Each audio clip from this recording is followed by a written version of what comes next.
Começa agora mais um programa Crescendo em Cristo, série de estudos bíblicos produzida por pastores colaboradores da Rádio CPT. Olá, queridos amigos e amigas da Rádio Cristo para Todos. Eu sou o pastor Ailton Miller, da cidade de Medianeira, no Paraná. É um grande prazer estarmos juntos para meditarmos na Palavra de Deus. Hoje nós vamos dar início à primeira carta do apóstolo Paulo aos Coríntios, capítulo 1. Desejo que Deus abençoe o meditar na sua palavra. Vamos fazer uma pequena oração. Que a graça do Senhor Jesus Cristo, o amor de Deus o Pai e a comunhão do Espírito Santo esteja conosco ao meditarmos na sua palavra. Amém. A carta do apóstolo Paulo aos Coríntios, esta primeira carta, ela foi escrita no ano 56, quando o apóstolo Paulo residia na cidade de Éfeso. Muitos comentaristas bíblicos dizem que a questão da autoria é indiscutível. Foi o apóstolo Paulo quem escreveu, conforme ele mesmo assina no primeiro versículo desta carta. Então nós queremos ler neste momento os versículos 1, 2 e 3 para podermos entender a saudação, entender a autoria e também algo muito importante que o apóstolo aponta aqui a respeito do que é ser igreja. Ele fala para aqueles irmãos lá em Corinto que eles são a igreja de Deus, eles estão inseridos na comunidade cristã, na família de Deus. Vamos ouvir o que diz o texto. Paulo, chamado pela vontade de Deus para ser apóstolo de Jesus Cristo, e o irmão Sóstenes, a igreja de Deus que está em Corinto, aos santificados em Cristo Jesus, chamados para ser santos, com todos os que em todo lugar invocam o nome do nosso Senhor Jesus Cristo, Senhor deles e nosso.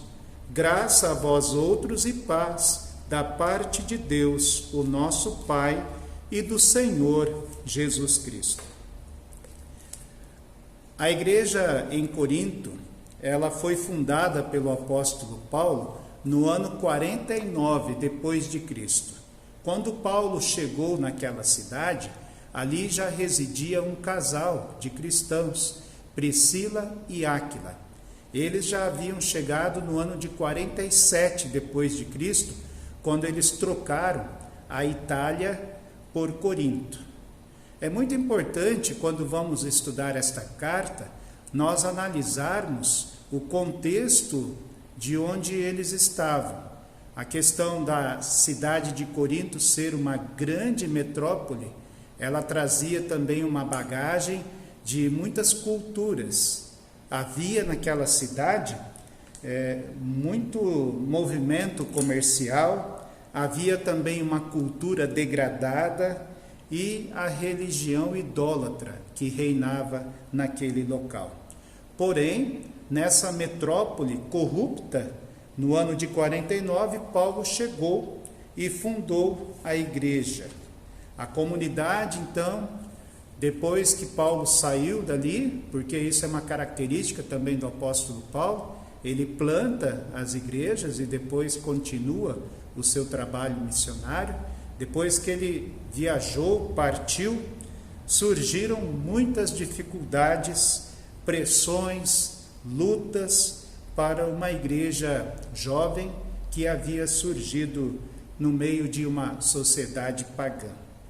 Paulo identificou uma variedade de problemas éticos, doutrinários e práticos, como, por exemplo, facções dentro da própria igreja, da própria comunidade, ou seja, divisões, alguns grupinhos que estavam se separando. Também dentro da igreja haviam ações judiciais, alguns irmãos protestando contra outros.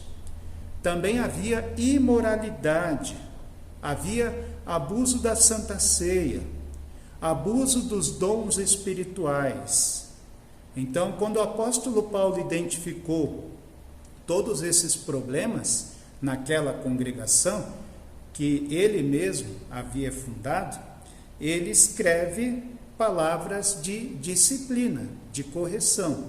E ao mesmo tempo ele também compartilhou bastante conselhos e respostas às questões levantadas por aqueles irmãos lá de Corinto.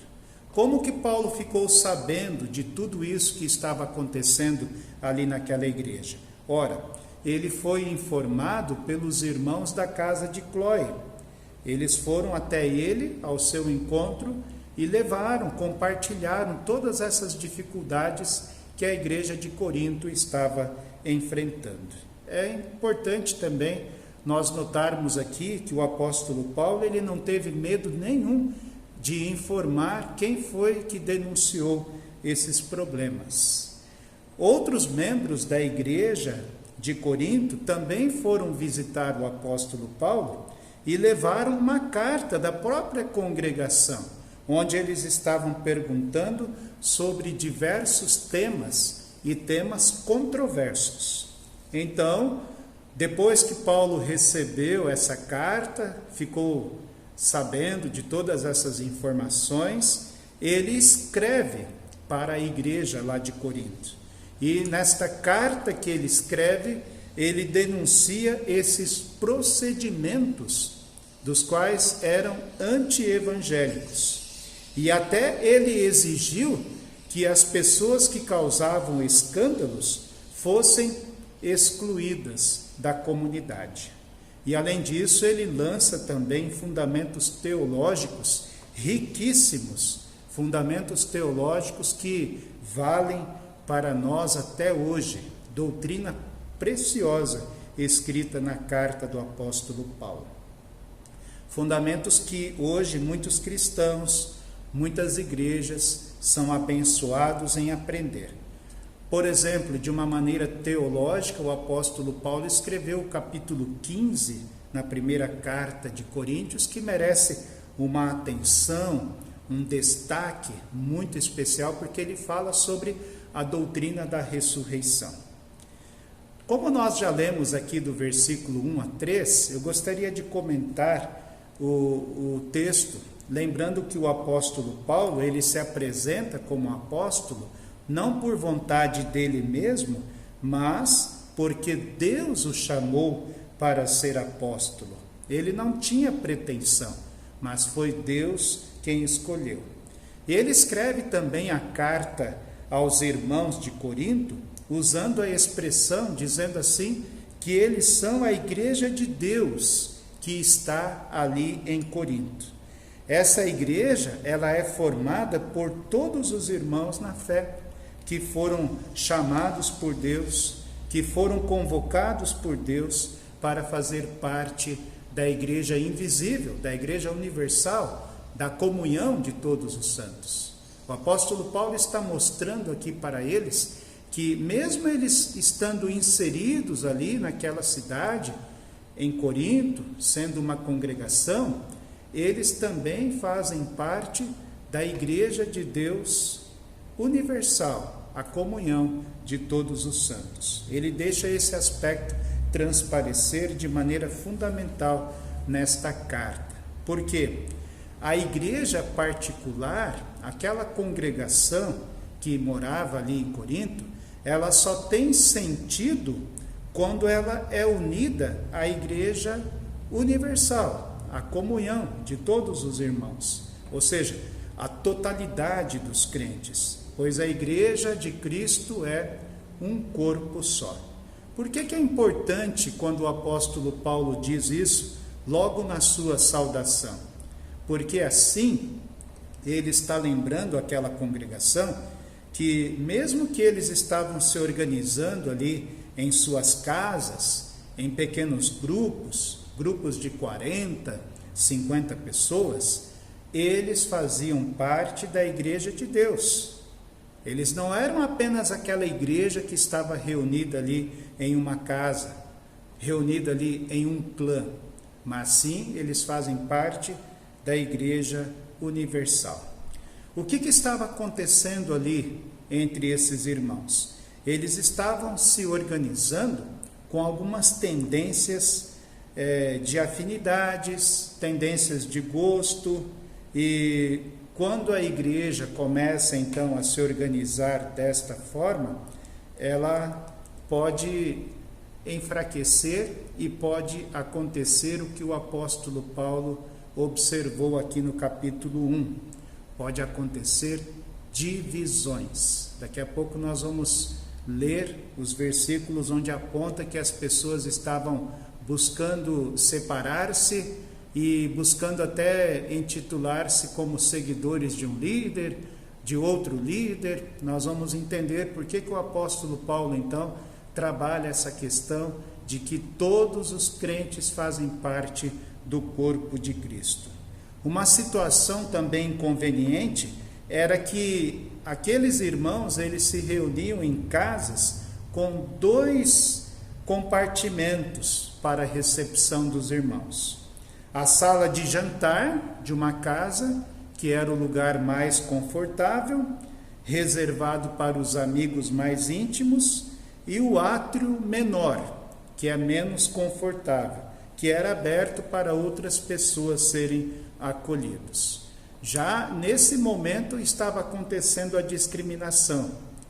Isso porque os ricos, eles chegavam primeiro e eles escolhiam os lugares melhores na sala de jantar, eles bebiam do melhor vinho grego, eles comiam da melhor refeição, e depois, para se reunir nos átrios, chegavam os pobres, geralmente os que eram escravos, e sobrava para eles apenas algumas cebolas, alguns pães.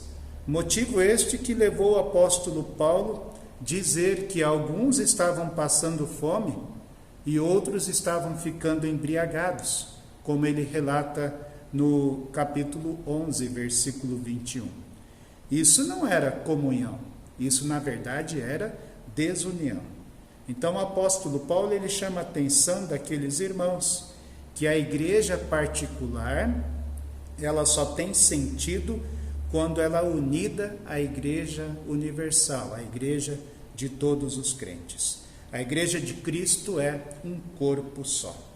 E tanto a igreja particular, visível, quanto a igreja universal, a igreja invisível, a comunhão de todos os cristãos, ela existe com a mesma vocação, que é o que o apóstolo Paulo trata aqui também, a vocação para a santidade.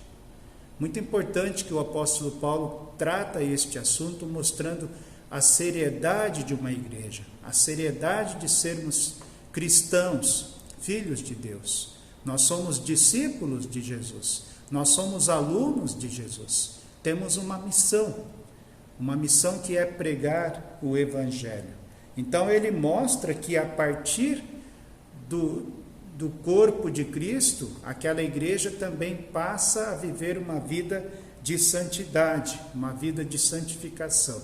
Isso acontece com todos nós. A partir do momento que nós somos batizados, nós passamos a participar do reino de Deus, do corpo de Cristo, e assim vivemos uma santidade. Não uma santidade alcançada pelos nossos esforços, mas uma santidade que foi dada de presente pelo próprio Deus, por graça, desde o momento em que nós fomos batizados. Um aspecto muito atual e muito claro também é a questão das divisões que acontecem hoje na comunhão. A igreja é o corpo de Cristo. Na igreja não deve haver divisões. Já nos versículos 4 até o 10, Paulo fala das bênçãos que aquela igreja recebeu por meio de Cristo.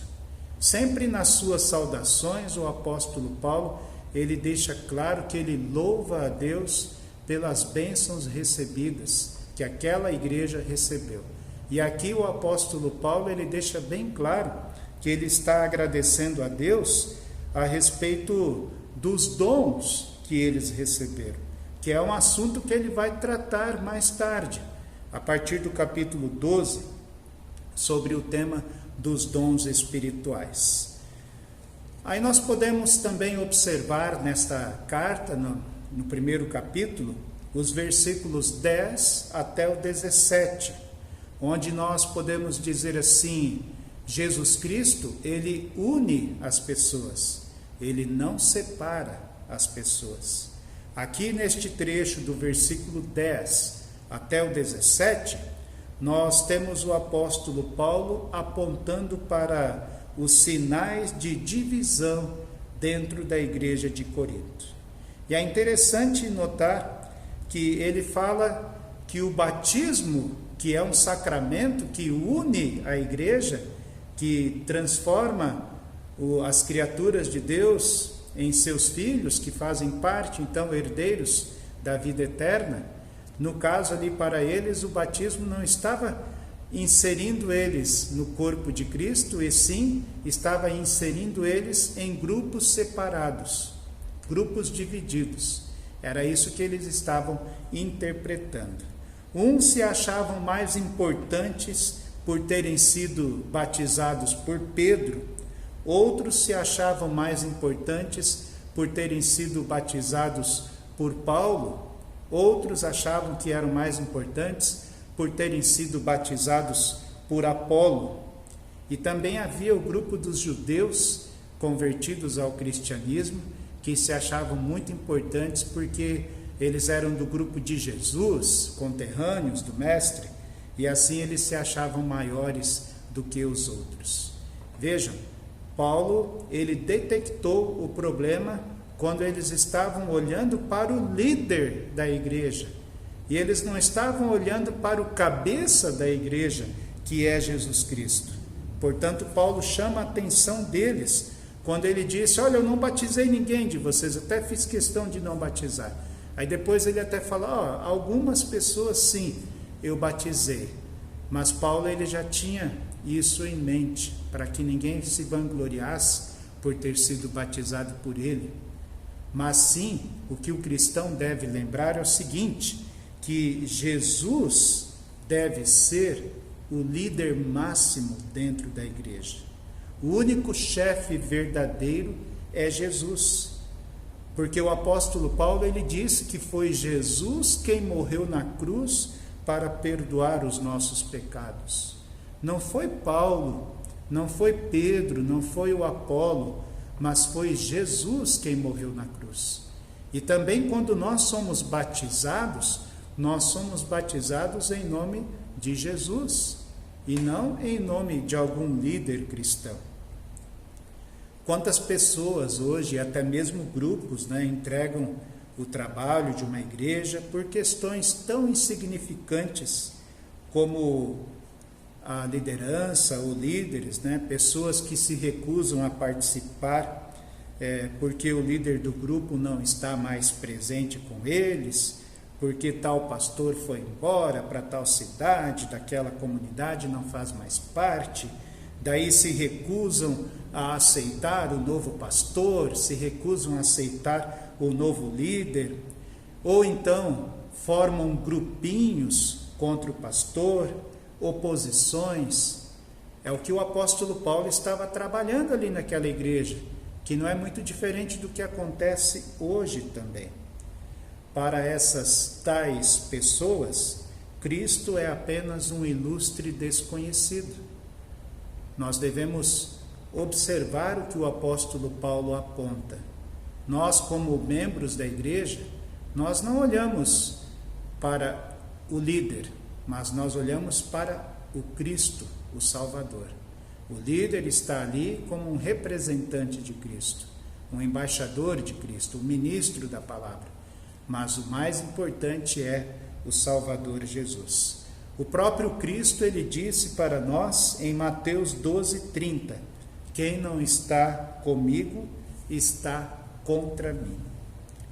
Temos também um importante trecho aqui no capítulo 1, que é o verso 18 até o 25, onde o apóstolo Paulo fala sobre a sabedoria de Deus e a sabedoria humana. Aqui temos o apóstolo Paulo fazendo uma aplicação da teologia da cruz.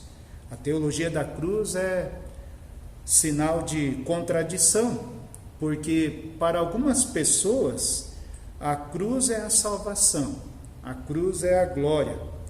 Para outras pessoas a cruz é absurdo, a cruz é loucura. Então, ao contrário do que muitos homens que se dizem sábios pensam, Deus ofereceu o seu Filho Jesus Cristo para sacrifício. O homem, ele pensa que a sabedoria é a força, ele pensa que o poder, a autossuficiência é o mais importante. Mas, para Deus, a sabedoria é fraqueza. Para Deus, a sabedoria é pobreza, é humilhação, o que se resume na palavra cruz. Deus enviou seu Filho para morrer na cruz e perdoar todos os nossos pecados. A cruz era loucura para os gregos e a cruz também era escândalo para os judeus. Mas para aqueles que são chamados por Deus, é o poder de Deus, é a força para a salvação. E finalizamos então o capítulo número 1, com os versos 26 até o 31.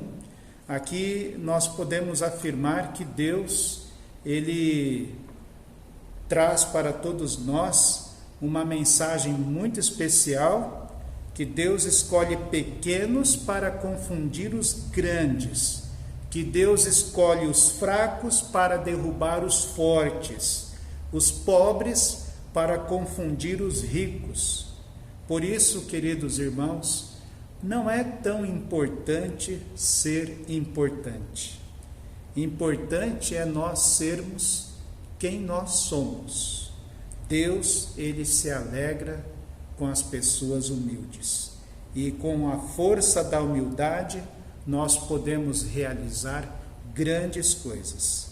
Deus abençoe mais essa temporada de estudos bíblicos neste livro tão especial, a primeira carta do apóstolo Paulo aos Coríntios. Uma igreja que sofria muitos problemas, uma igreja que teve o privilégio de ser fundada pelo apóstolo Paulo e que também teve o privilégio de ser admoestada, de ser corrigida pelo mesmo apóstolo, que traz muitos ensinamentos para todos nós. Desejo também que Deus abençoe a todos os pastores que vão trazer os estudos bíblicos dos próximos capítulos. Amém.